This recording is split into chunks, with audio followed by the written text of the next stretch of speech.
Hi friends, बघा आपला last topic आहे आता Gini coefficient. Italian statistical Corrado Gini suggested a coefficient for measuring inequality in 1912 known as a Gini coefficient. बघा गिनी कोएफिशिएंटचे definition दिली. It is a complementary way of presenting information about inequality. It is defined as the ratio of the area between the Lorentz curve and the line of absolutely equality and the whole area under the line of absolute inequality. बघा guinea कोएफिशिएंटचा आपल्याला formula दिलेला आहे. The area between the Lorentz curve and the line of absolute equality divided by काय असेल the whole area under the line of absolute equality. बघा याचा formula लक्षात ठेवायचा आहे आपल्याला की Gini coefficient is equal to काय असतं, area between the Lorenz curve and the line of absolute equality divided by काय असतं the whole area under line of absolute equality.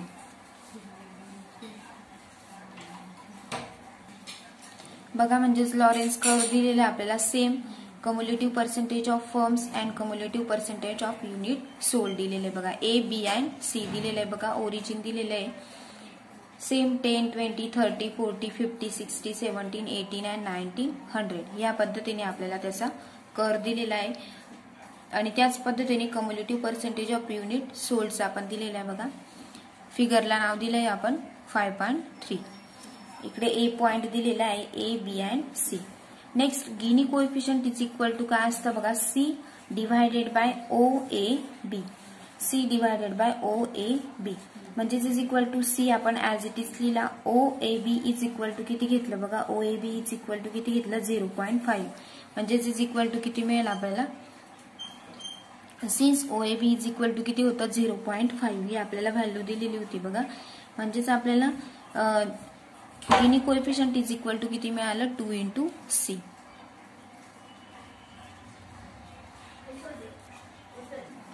Remark आहे बघा first remark the Gini coefficient lies between 0 and 1.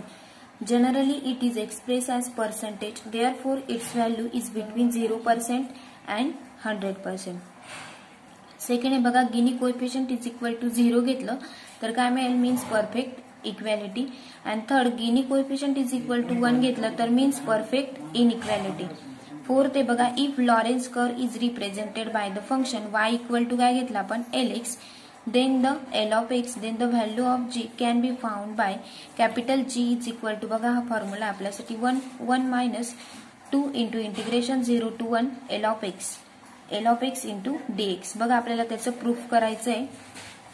Proof आहे बघा from definition we have g is equal to काय घेतलं आपण c divided by Gini coefficient of g म्हणजे g is equal to c upon c plus b घेतलं. बघा म्हणजेच is equal to O A B is equal to काय मिळेल आपल्याला c प्लस b म्हणजेच is equal to c divided by 0.5 is equal to काय मिळेल 2 into c म्हणजे g is equal to c upon जर आपण व्हॅल्यू वेगळी घेतली c plus b is equal to पण आपल्याला काय मिळेल सर्वांची व्हॅल्यू 2 into c मिळेल.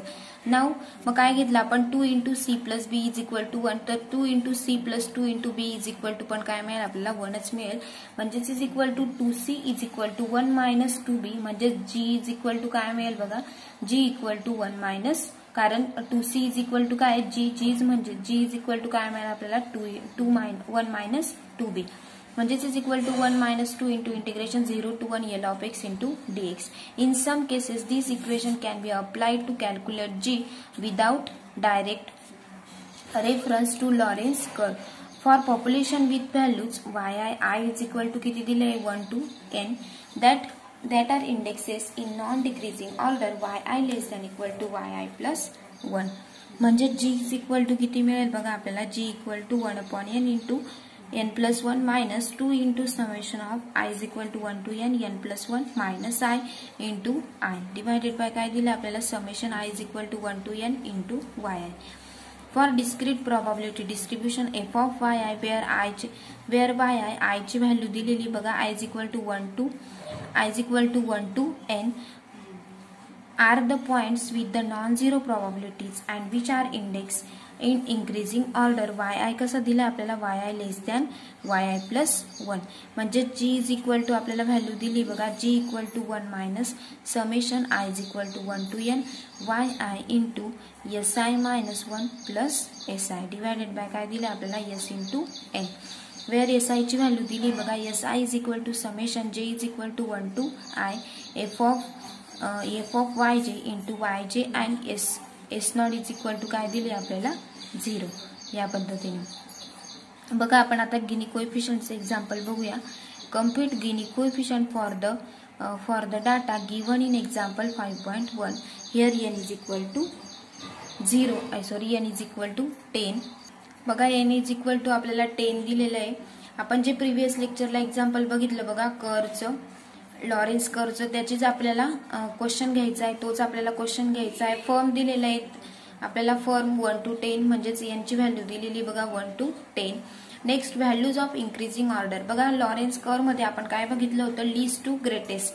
याच्यामध्ये काय बघायचं आहे, values in increasing order. Increasing order मध्ये जे व्हॅल्यू आपल्याला ए पासून तर जे एच पर्यंत दिलेल्या होत्या त्या व्हॅल्यू काय केल्या आपण इन्क्रीजिंग ऑर्डर मध्ये लिहून घेतल्या. 3, 4, 10, 12, 12, 17, 17, 20, 25, 30 and 150.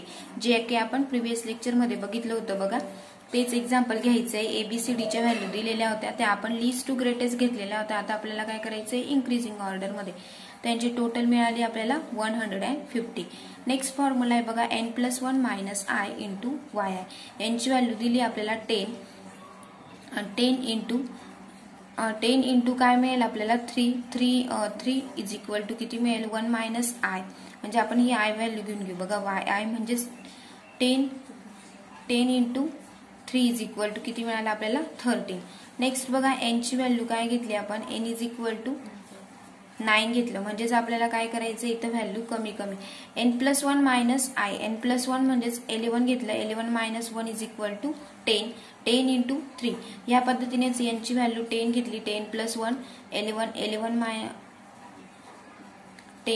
n ची व्हॅल्यू 9 घेतली, 9+1 10, 10 मायनस 1 इज इक्वल टू 9. 9 4 जा 9 इंटू 4 बघा इथली व्हॅल्यू घेतली, 9 into 4 is equal to 36. Next आपण त्याच पद्धतीने इथं n ची व्हॅल्यू 8 घेतली, 8+1 9, 9 मायनस 1 इज इक्वल टू 8. म्हणजेच 8 इंटू 10 इज इक्वल टू 80. ह्याप्रमाणेच 10, 9, 8, 7 ह्या पद्धतीच्या व्हॅल्यू घ्यायच्या आहेत. आपण 7 घेतली बघा, 7 इंटू 12 ने मल्टिप्लाय केलं 84. 12 6 घेतली, 6 into 12 is equal to 72. Next आपण 5 घेतली, 5 into 17 is equal to 85. Next आपण 4 घेतली, 4 into 17 is equal to 68. Next 3 घेतली, 3 into 20 is equal to 60. Next 2 घेतली, 2 into 25 is equal to 50. Next 1 into 30 is equal to 30 मिळेल बघा, 1 इंटू 30 इज इक्वल टू 30. म्हणजेच is equal to याची total किती मिळाली मग आपल्याला 596 ह्या पद्धतीने. नेक्स्ट म्हणजे g इज इक्वल टू किती मिळालं 1/n into n+1 minus 2 into summation 1 is equal to n. I is equal to 1 to n, n+1 minus 1 minus I into Y I divided by summation of I is equal to 1 into Y. ह्या formula घेतला, 1/n ची value 10 टाकली, n+1 यांची value 10, 10+1 11 minus 2 as it is into यांची summation किती मिळाली 596 divided by summation of Y I किती मिळाला. ही काय ही टर्म काय घेतलेली आपण वाय आय घेतलेली बघा, वाय इंटू आय. बघा म्हणजेच व्हॅल्यू पुट करून घेतल्या आपण, is equal to 1/10 as it is राहू दिला, 11 मायनस यांचं मल्टिप्लिकेशन करून घेतलं तर किती मिळेल आपल्याला 7.95. म्हणजेच is equal to 1/10 as it is यांची सबस्ट्रॅक्शन केली किती मिळाली ती 3.05. इज इक्वल टू सोल्युशन किती मिळालं मग आपल्याला 0.305 ह्या पद्धतीने. नेक्स्ट एक्झाम्पल आहे बघा, if y is equal to ax raise to b. y ची व्हॅल्यू काय घेतली ax raise to b. Be Lorenz curve, then find the Gini coefficient. बघा गिनी कोएफिशियंटचा फॉर्म्युला पुट करून घेतला आपण, g equal to 1 minus 2 into integration of 0 to 1 L of X into dx. आणि g is equal to 1 minus 2 into integration of L of X ची value काय दिलेली आपल्याला ax raise to b into dx. म्हणजेच is equal to बघा 1 minus 2 into A into ax raise to b plus 1 divided by b plus 1 0 to 1 दिलंय बघा. म्हणजेच is equal to 1 minus 2 into A divided by B plus 1 आणि काय दिलं integration 1 minus 0 म्हणजेच is equal to काय मिळेल मग 1 minus 2 A divided by B plus 1 या पद्धतीने याचं सोल्युशन मिळालं बघा. नेक्स्ट एक्झाम्पल आहे बघा, लास्ट एक्झाम्पल आहे आपलं. Find guinea coefficient for the following data regarding the rainfall per quarter. Quarter दिलेला आहे आणि प्रॉबॅबिलिटी दिलेली बघा. क्वार्टर दिलेले आपल्याला 1 2 3 4, प्रॉबॅबिलिटी दिली 0.05, 0.6, 0.2 आणि 0.15. नेक्स्ट सोल्युशन बघूया. Let us write probabilities in increasing order. S naught, N naught and Y naught दिलेलं आहे बघा. 1 2 3 4, प्रॉबॅबिलिटी एफ ऑफ वाय आहे 0.05, क्वेश्चन मध्ये दिल्याप्रमाणे 0.50, 0.20 आणि 0.60. Next Y I into F of Y I. Y I into F of Y I म्हणजे 0.5 into 1 is equal to 0.15 into 2 is equal to 0.30, 0.20 into 3 0.60, 0.60 into 4 is equal to 2.4 या पद्धतीने. Next S I घेतला बघा. S I is equal to यांची addition घेतली 0.05 as it is लिहून घेतला. यांची दोघांची addition 0.30 plus 5 is equal to 0.35, 0.35 plus 60 is equal to 0.95, 0.95 plus 2.4 is equal to 3.35 आणि त्याची टोटल किती मिळाली आपल्याला 4.7. नेक्स्ट काय करायचं S I minus 1 plus S I. S I मधून 1 मायनस करायचं आणि प्लस एस आय करायचं आहे बघा. म्हणजेच किती मिळेल ते 0.5 या एस आय मधून 1 मायनस करायचं आणि प्लस एस आय करायचा म्हणजेच इज इक्वल टू. नेक्स्ट बघा काय मिळालं मग ते S I minus 1 plus S आयचा टॉपिक कॉलम काय मिळाला आपल्याला 0.05, 0.40, 1.30 आणि 4.30. Next F into Y I, F of Y I into S I minus 1 plus S I. काय करायचं आहे एफ ऑफ वाय आयचा कॉलम घ्यायचा आहे बघा. F of Y I into minus काय करायचं आहे इंटू हा कॉलम घ्यायचा आहे बघा. 0.05 इंटू 5 5 25 म्हणजे 0.0025 मिळाला बघा. यांचे दोघांचं मल्टिप्लिकेशन